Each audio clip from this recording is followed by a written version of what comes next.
So what did we read yesterday? Solomon's temple, right? We finished the construction of Solomon's temple. We finished the construction of the furnishings, the extra furnishings, right? Because what we're going to see today is we're going to be taking the Ark of the Covenant and the furnishings of the tabernacle that were already, you know, what's the word? I want to say anointed, right? But they were already blessed by God, right? And there we go. And so we're taking those furnishings and going to be adding them to the rest of the new furnishings that were just created for the tabernacle. So what did they create yesterday? They created the sea of cast bronze, which is going to be the replacement for the laver outside that was outside the tabernacle, right? And then they created many lamps. I think they did a new incense altar. But yeah, let's continue on with chapter 8. We're going to be seeing the Ark of the Covenant being brought in to the temple. This must have been a really exciting moment for the children of Israel. Seeing this, right?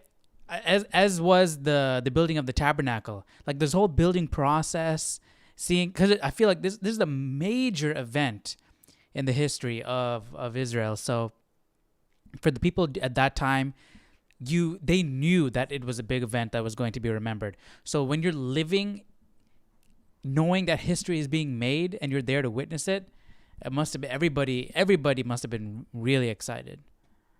So let's get started here.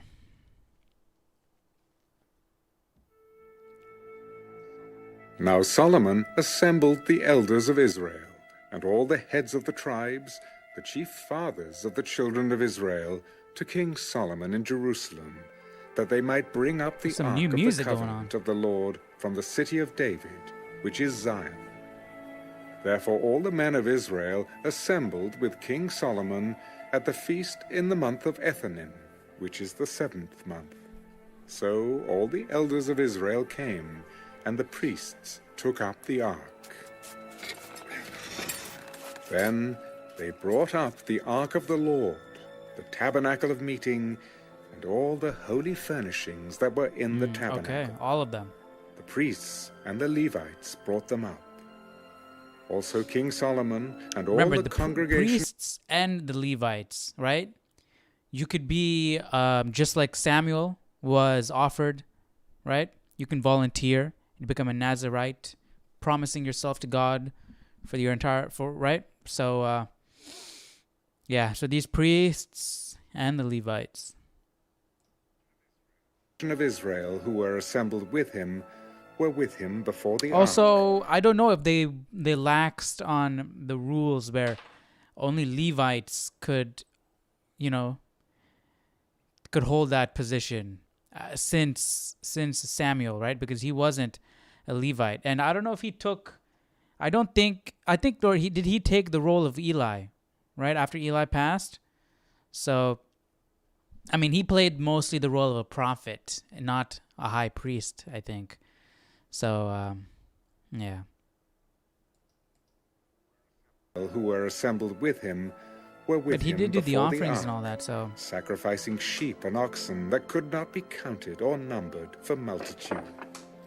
Then the priests brought in the ark of the covenant of the Lord to its place, into the inner sanctuary of the temple, to the most holy place, under the wings of the cherubim. We saw that yesterday, right? Let me just go back and we can look at the picture. Oxen that could not be counted or numbered for multitude. Then the priests brought in the ark of the covenant of the Lord to its place, into the inner sanctuary of the temple, to the most holy place, under the wings of the cherubim. That's a blurry picture. For the cherubim spread their 2 wings over the place of the ark, and the cherubim overshadowed the ark and its poles. The poles extended so that the ends of the poles could be seen from the holy place, in front of the inner sanctuary. But they could not be seen from the outside. Maybe because They didn't want to be close And they are there to this to the ark. day. Carry it from afar, keep a Nothing distance. was in the ark except the 2 tablets of stone which Moses put there at Horeb, when the Lord made a covenant with the children of Israel when they came out of the land of Egypt. Oh. Wait, where is that part? Okay, here. Nothing was in the ark except the 2 tablets of stone. What about Aaron's rod and the other things that were in there? That's interesting. Where did Aaron's rod go? Right? What was placed in the Ark of the Covenant?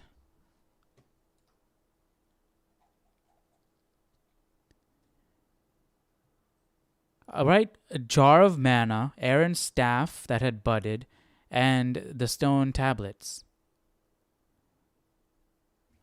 Maybe because the jar of manna and Aaron's staff are both perishable items, right?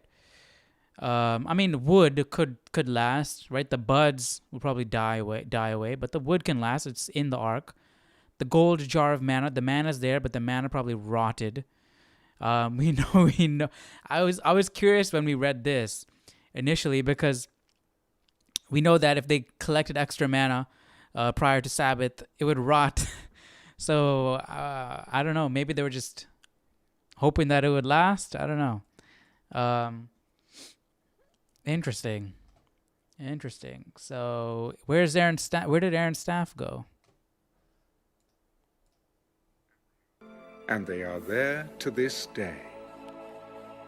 Nothing was in the ark except the 2 tablets of stone which Moses put there at Horeb, when the Lord made a covenant with the children of Israel when they came out of the land of Egypt.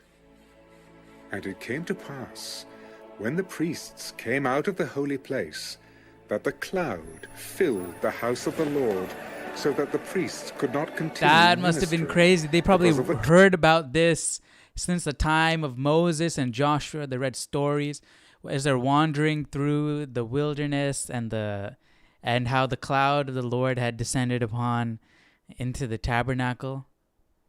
And then now they're seeing it. Like, imagine reading about this for centuries, learning about this in your school and in temple. Well, not temple. They don't just have the temple for the first time now. But, I'm sure the kids learned about this in school. Parents taught their kids, passed through generations about this. And then now they're seeing it for themselves. That must be crazy. It came to pass, when the priests came out of the holy place, that the cloud filled the house of the Lord, so that the priests could not continue ministering because of the cloud. For the glory of the Lord filled the house of the Lord. Then Solomon spoke. The Lord said he would dwell in the dark cloud. I have surely built you an exalted house, and a place for you to dwell in forever. Then the king turned around and blessed the whole assembly of Israel. This music is reminding me, I don't know if you guys have seen Doug Batchelor's The End Times or Final Events. I forgot what it's called. But the music sounds exactly the same. I don't know. Yeah, it's probably some royalty-free music. Dwell in forever. Then the king turned around and blessed the whole assembly of Israel, while all the assembly of Israel was standing.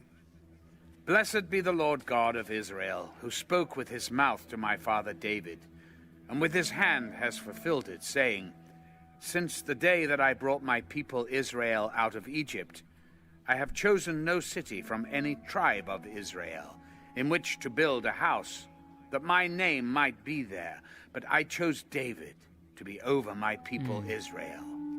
Now it was in the heart of my father David to build a temple for the name of the Lord God of Israel. But the Lord said to my father David, Whereas it was in your heart to build a temple for my name, you did well that it was in your heart. Nevertheless, you shall not build the temple, but your son, who will come from your body, he shall build the temple for my name. Interesting, because when we heard about this firsthand, that was not the reason why God told David not to build the temple. It was because there's no point. God had lived without a house for so long, wandering the wilderness. Why does God need a house? So, yeah, maybe this wasn't documented at the time, right? Because, because we didn't know Solomon. I don't think we knew Solomon was going to be king. So maybe for the sake of the flow of events as it was being written, it wasn't included at that point. Maybe. Let me see if this Bible has anything to say about this. 8:17. I don't think it does. Here is a model for a public declaration in a formal setting. Yeah, it's not talking about. Yeah, it's not talking about. Yeah, unfortunately, it doesn't. All right, so let's just continue on. To build a temple for the name of the Lord God of Israel. But the Lord said to my father David, whereas it was in your heart to build a temple for my name, you did well that it was in your heart. Nevertheless, you shall not build the temple. That's interesting. God said, you did well that it is in your heart. Like you're thinking about wanting to do something good for me, right? So that's good, but you're not going to be the one to do it. Son, who will come from your body, he shall build the temple for my name. So the Lord has fulfilled his word, which he spoke, and I have filled the position of my father David, and sit on the throne of Israel, as the Lord promised. And I have built a temple for the name of the Lord God of Israel. And there I have made a place for the ark, in which is the covenant of the Lord, which he made with our fathers when he brought them out of the land of Egypt. Then Solomon stood before the altar of the Lord in the presence of all the assembly of Israel, and spread out his hands toward heaven, and he said, Lord, God of Israel, there is no God in heaven above or on earth below like you, who keep your covenant and mercy with your servants, who walk before you with all their hearts. You have kept. Okay, see the way that's phrased, right? There's no God above in heaven or below here on earth like you. That means, did they still think that there were other gods? Right? Did they think that there were other gods? There's just no other God as powerful and as great as their God? Because for a time, the children of Israel did believe that. And for a time before that, they didn't even believe in God. They were worshiping idols. So, yeah, I'm curious. Do they recognize the gods of other places? Or do they believe that their God is the only God? Like the other people that are praying to their idols, they're praying to stone. They're not praying to God. That is not a visual representation of a God that's actually existing. Right? So I'm curious to know what they thought about, what Solomon was thinking behind that statement. And I guess we can't really know, right? Who keep your covenant and mercy with your servants, who walk before you with all their hearts. You have kept what you promised your servant David, my father. You have both spoken with your mouth and fulfilled it with your hand, as it is this day. Therefore, Lord God of Israel, Now keep what you promised your servant David, my father, saying, You shall not fail to have a man sit before me on the throne of Israel. Only if your sons take heed to their way, that they walk before me as you have walked before me. And now I pray, O God of Israel, let your word come true, which you have spoken to your servant David, my father. Right? I think they maybe still think that those people worshiping their gods, that actually those are their gods. Like because they say God of, I mean, they say this in the Bible a lot. God of Israel. God is not just the God of Israel. God is the God of everybody on earth. Okay, boom. This is probably why when Jesus came down to earth, they were shocked that he was there for everybody, the Gentiles and the Jews. They didn't probably think that God is the God of everybody. He's not just the God of Israel.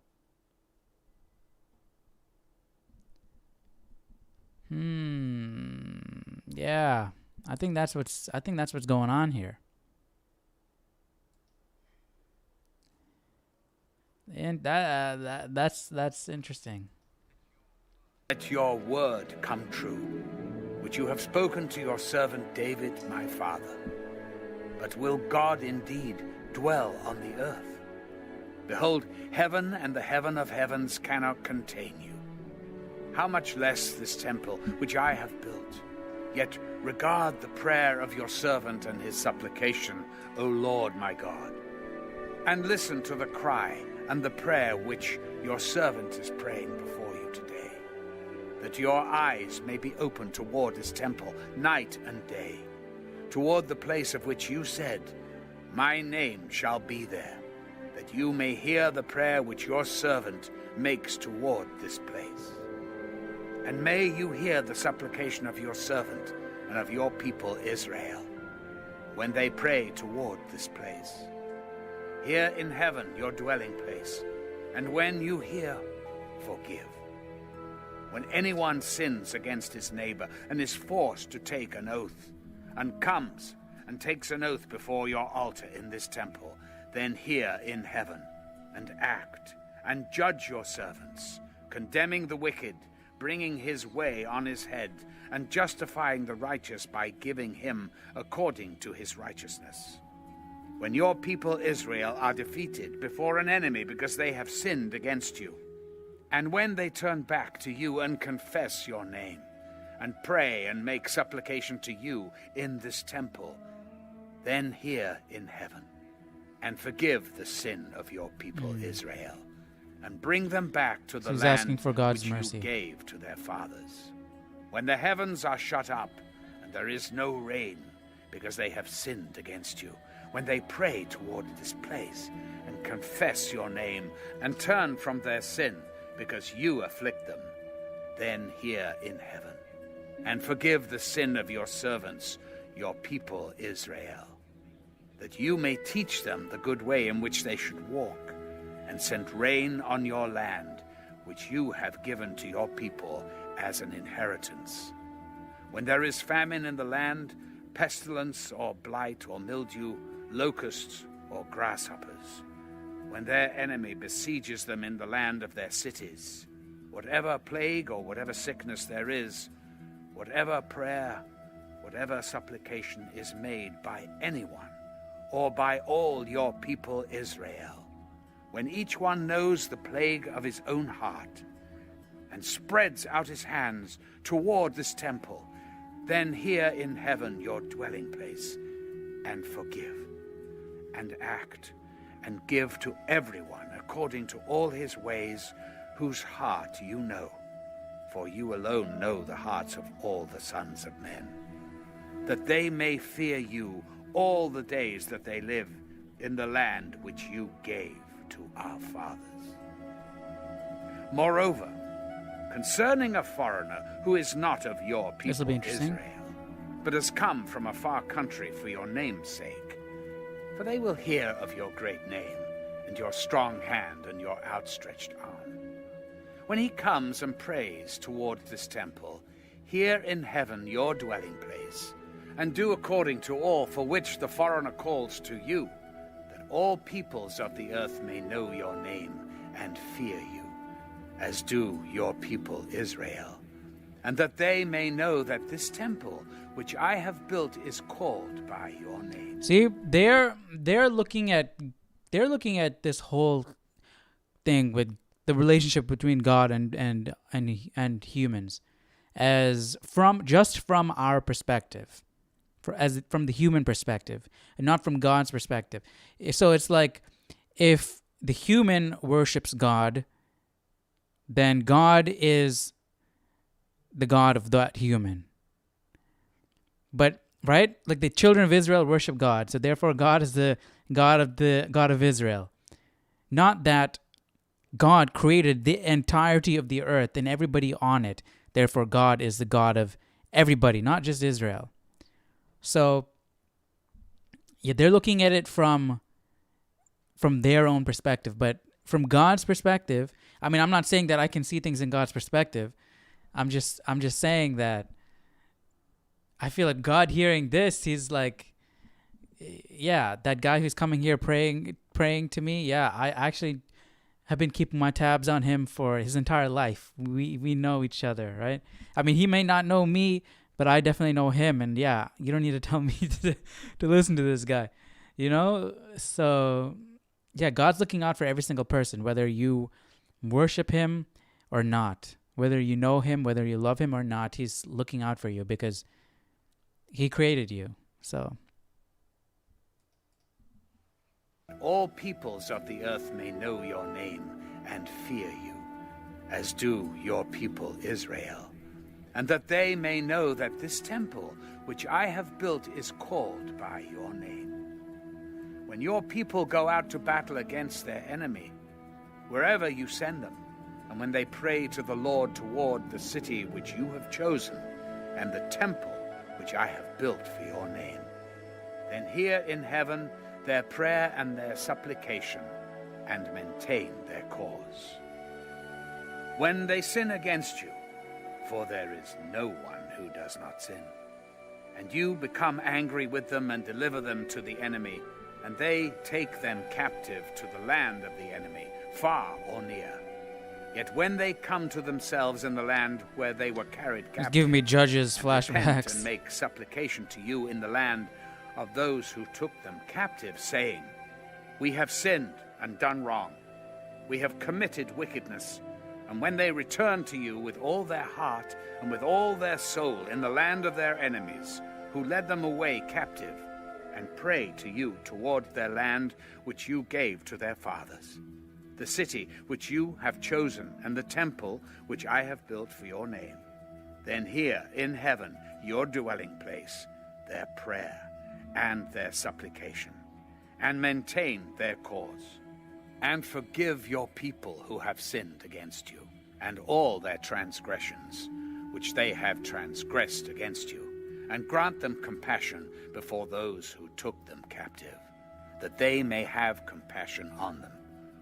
For they are your people and your inheritance, whom you brought out of Egypt, out of the iron furnace, that your eyes may be open to the supplication of your servant and the supplication of your people Israel, to listen to them whenever they call to you. For you separated them from among all the peoples of the earth to be your inheritance, as you spoke by your servant Moses, when you brought our fathers out of Egypt, O Lord God. And so it was, when Solomon had finished praying all this prayer and supplication to the Lord, that he arose from before the altar of the Lord, from kneeling on his knees, with his hands spread up to heaven. Then he stood and blessed all the assembly of Israel with a loud voice. Blessed be the Lord, who has given rest to his people Israel, according to all that he promised. There has not failed one word of all his good promise, which he promised through his servant Moses. May the Lord our God be with us. as he was with our fathers.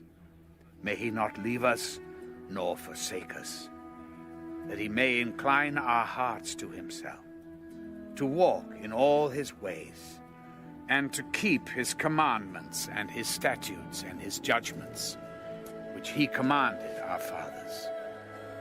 And may these words of mine, with which I have made Solomon seems like supplication he's going to before be a the great Lord, king. be near the Lord our God day and night, that he may maintain the cause of his servant and the cause of his people Israel, as each day may require, that all the peoples of the earth may know that the Lord is God. There is no other. Let your heart therefore be loyal to the Lord our God, to walk in his statutes and keep his commandments as at this day. Then the king and all Israel with him offered sacrifices before the Lord.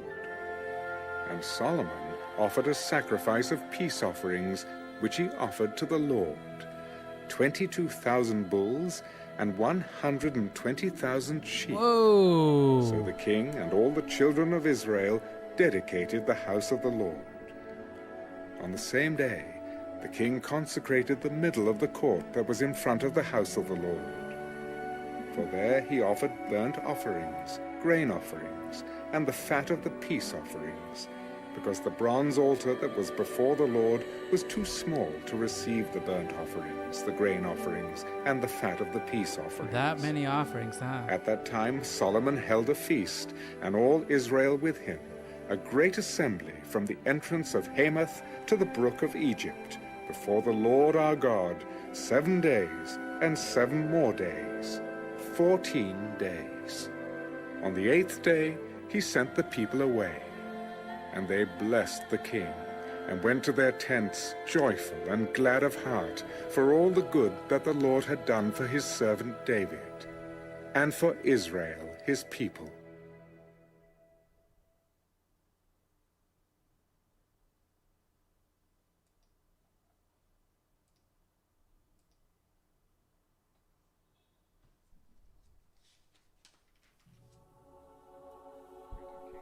And it came to pass, when Solomon had finished building the house of the Lord, and the king's house, and all Solomon's desire which he wanted to do, that the Lord appeared to Solomon the second time, as he had appeared to him at Oh, the audio Gibeon. switched up. And the Lord said to him, I have heard your prayer and your supplication that you have made before me. I have consecrated this house, which you have built to put my name there forever, and my eyes and my heart will be there perpetually. Now if you walk before me, as your father David walked, in integrity of heart and in uprightness, to do according to all that I have commanded you, and if you keep my statutes and my judgments, then I will establish the throne of your kingdom over Israel forever, as I promised David your father, saying, you shall not fail to have a man on the throne of Israel. But if you or your sons at all turn from following me, and do not keep my commandments and my statutes, which I have set before you, but go and serve other gods and worship them, then I will cut off Israel from the land which I have given them. Whoa. And this house, which I have consecrated for my name, I will cast out of my sight. Israel will be a proverb and a byword among all peoples. And as for this house, which is exalted... So basically what God is doing right here is, you see this beautiful temple. Yes, I see this beautiful temple that you built me, right? But, and I heard your prayer was beautiful, the offerings, great. But there's something that's more important than all of that.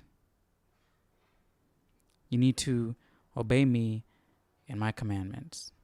Follow me, and you'll be blessed. he's just making sure Solomon didn't lose sight of what's truly important with all this going on, right? All the temple, all the gold and all that stuff. Wow, I'm pleasing God. Look what I'm doing for him. Get rid of all that. What's the main important thing is your heart. So he needed to remind Solomon. Just make sure he knew. As for this house, which is exalted, everyone who passes by it will be astonished and will hiss and say, "Why has the Lord done thus to this land and to this house?" Then they will answer, "Because they forsook the Lord their God, who brought their fathers out of the land of Egypt, and have embraced Man, God other is gods." still mad about that. I mean, I would be too. I can completely understand. The amount of times the children of Israel have embraced other gods and worshipped and served them has been insane. Worshipped them and served them. Therefore, the Lord has brought all this calamity on them. Now, it happened at the end of 20 years, when Solomon had built the two houses, the house of the Lord and the king's house. Hiram, the king of Tyre, had supplied Solomon with cedar and cypress and gold as much as he desired. That King Solomon then gave Hiram 20 cities in the land of Galilee. Then Hiram went from Tyre to see the cities which Solomon had given him, but they did not please him. So he said, "What kind of cities are these which you have given me, my brother?" And he called them the land of Cabul, as they are to this day. Then Hiram sent the king 120 talents of gold. And this is the reason for the labor force which King Solomon raised: to build the house of the Lord, his own house, the Millo, the wall of Jerusalem, Hazor, Megiddo, and Gezer. Pharaoh, king of Egypt, had gone up and taken Gezer and burned it with fire, had killed the Canaanites who dwelt in the city, and had given it as a dowry to his daughter, Solomon's wife. And Solomon built Gezer, Lower Beth-horon, Baalath, and Tadmor in the wilderness, in the land of Judah, all the storage cities that Solomon had, cities for his chariots and cities for his cavalry, and whatever Solomon desired to build in Jerusalem, in Lebanon, and in all the land of his dominion. All the people who were left of the Amorites, Hittites, Perizzites, Hivites, and Jebusites, who were not of the children of Israel, that is, their descendants who were left in the land after them, whom the children of Israel had not been able to destroy completely. From these Solomon raised forced labor, as it is to this day. Slaves. But of the children of Israel, Solomon made no forced laborers, because they were men of war and his servants. They need to remember what happened to them in Egypt. Would they want someone else to be put through that? I don't think so. His captains, commanders of his chariots and his cavalry. Others were chiefs of the officials who were over Solomon's work, 550, who ruled over the people who did the work. But Pharaoh's daughter came up from the city of David to her house, which Solomon had built for her. Then he built the Millo. Now 3 times a year Solomon offered burnt offerings and peace offerings on the altar which he had built for the Lord, and he burnt incense with them on the altar that was before the Lord. So he finished the temple. It's all done. King Solomon also built a fleet of ships at Ezion-Geber, which is near Elat, on the shore of the Red Sea, in the land of Edom. Then Hiram sent his servants with the fleet, seamen who knew the sea, to work with the servants of Solomon. And they went to Ophir and acquired 420 talents of gold from there, and brought it to King Solomon. That's it. All right, so we're getting a fleet built. Okay, this is going to be cool. That's going to be it for today's reading. Tomorrow we're going to jump into chapter 10. Ooh, the iconic story, the Queen of Sheba. I'm going to jump into that tomorrow. Well, I hope you guys enjoyed today's reading. We finished the temple, and then now we're moving on to building a fleet of ships.